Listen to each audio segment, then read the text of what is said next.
সাইফুর রহমান, তরিকুল ইসলাম, ওবায়দুর রহমান, হান্নান শাহ, সাদেক হোসেন খোকা। একসময় এই নামগুলোই ছিল বিএনপির রাজনীতির মেরুদণ্ড। জিয়াউর রহমান ও খালেদা জিয়ার বিশ্বস্ত এই সহযোদ্ধারা একাধারে রাজপথ কাঁপিয়েছেন, আবার সংসদে ছিলেন দলীয় অবস্থানের দৃঢ় কণ্ঠস্বর। কিন্তু সময় বদলেছে। বর্তমানে তারা কেউই আর বেঁচে নেই। তাদের শূন্যস্থানে এখন এগিয়ে এসেছেন তাদেরই সন্তানরা। শিক্ষিত, আধুনিক ও উদ্যমী এই তরুণ নেতৃত্ব ধীরে ধীরে দলকে ভবিষ্যতের পথে এগিয়ে নিচ্ছে, উত্তরসূরি হিসেবে গড়ে তুলছে বিএনপির রাজনীতির নতুন কাঠামো। বিএনপির রাজনীতি আর সেই আগের মতো নেই। যুগ বদলেছে নেতৃত্বের ধরনও। অভিজ্ঞ ও বর্ষীয়ানদের জায়গা এখন দখল করছেন তরুণরাই। উত্তরসূরি হিসাবে রাজনীতিতে আসলেও পরিচয়ের ঘেরাটপে থেমে থাকেননি তারা। দক্ষতা আর উপস্থিতি দিয়ে হয়ে উঠেছেন এই দলের ভবিষ্যৎ সম্ভাবনা। আসছে জাতীয় নির্বাচনের প্রস্তুতিতে বিএনপির দৃষ্টি এখন নতুন প্রজন্মের উপর।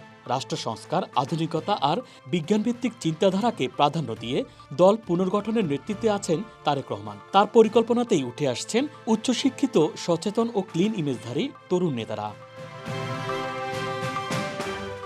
ঢাকার রাজনীতির কিংবদন্তি, মুক্তিযোদ্ধা ও সাবেক মন্ত্রী সাদেক হোসেন খোকার ছেলে ইঞ্জিনিয়ার ইশরাক হোসেন বিদেশে পড়াশোনা শেষ করে রাজনীতিতে নামেন বাবার আদর্শকে সামনে রেখে।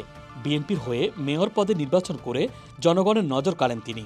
আন্দোলন সংগ্রামে সক্রিয় থেকে ধীরে ধীরেই নিজ যোগ্যতায় তৈরি করছেন একটি শক্ত অবস্থান। বিএনপির সাবেক মন্ত্রী ও প্রবীণ নেতা কেএম ওবায়দুর রহমানের কন্যা শামা ওবায়েদ বাবার হাত ধরেই রাজনীতিতে হাতেখড়ি। বর্তমানে তিনি দলটির নির্বাহী কমিটির সাংগঠনিক সম্পাদক। রাজনীতিতে তার বিচক্ষণতা, কূটনৈতিক দক্ষতা ও মাঠের কাজের জন্য আলাদাভাবে পরিচিত হয়ে উঠেছেন তিনি। বিএনপির সাবেক মহাসচিব আব্দুল আউয়াল মিন্টুর ছেলে তাবিত আউয়ালও উঠে এসেছেন নতুন প্রজন্মের একজন সম্ভাবনাময় নেতা হিসাবে। বিদেশ থেকে উচ্চশিক্ষা নিয়ে দেশে ফিরে সক্রিয় হন বিএনপির রাজনীতিতে। বর্তমানে তিনি বিএনপির কেন্দ্রীয় নির্বাহী কমিটির সদস্য এবং বাংলাদেশ ফুটবল ফেডারেশনের সভাপতি। বিএনপির সাবেক মন্ত্রী তরিকুল ইসলামের ছেলে অনিন্দ ইসলাম অমিত বর্তমানে বিভাগীয় ভারপ্রাপ্ত সাংগঠনিক সম্পাদক হিসেবে দলের গুরুত্বপূর্ণ দায়িত্ব পালন করছেন। খুলনা বিভাগে সাংগঠনিক দায়িত্বে থেকে তিনি যশোর সহ পুরো দক্ষিণ পশ্চিমাঞ্চলে বিএনপিকে নতুনভাবে সংগঠিত করছেন। তরুণদের সঙ্গে যোগাযোগ এবং মাঠ পর্যায়ে সাংগঠনিক দক্ষতার কারণে তিনি দিন দিন গুরুত্বপূর্ণ হয়ে উঠছেন কেন্দ্রীয় রাজনীতিতেও।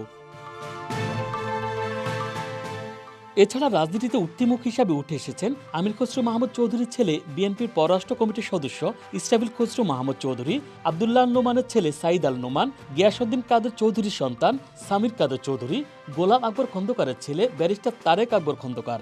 দলীয় কার্যক্রমে নিয়মিত সক্রিয় উপস্থিতি, সাংগঠনিক দায়িত্ব পালনের দক্ষতা আর রাজনৈতিক শিষ্টাচার, এই সবকিছু মিলিয়ে তরুণ প্রজন্মের এই মুখগুলো এখন দলের নেতাকর্মীদের কাছে হয়ে উঠছেন আস্থার প্রতীক। বিএনপির তরুণ নেতৃত্বের এই উত্থান শুধু উত্তরসূরি পরিচয়ে সীমাবদ্ধ নয়।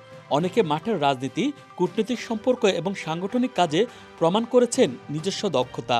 তবে কিছু নেতার উত্তরসূরি প্রত্যাশা পূরণে ব্যর্থ হওয়ায় তৃণমূল ও কেন্দ্রীয় নেতাদের মধ্যে এক ধরনের হতাশা এবং বিভক্তিও রয়েছে। তবুও সামগ্রিক চিত্রে এটি স্পষ্ট যে তরুণ প্রজন্মই এখন বিএনপির সবচেয়ে বড় বাজি। Dhaka express news desk.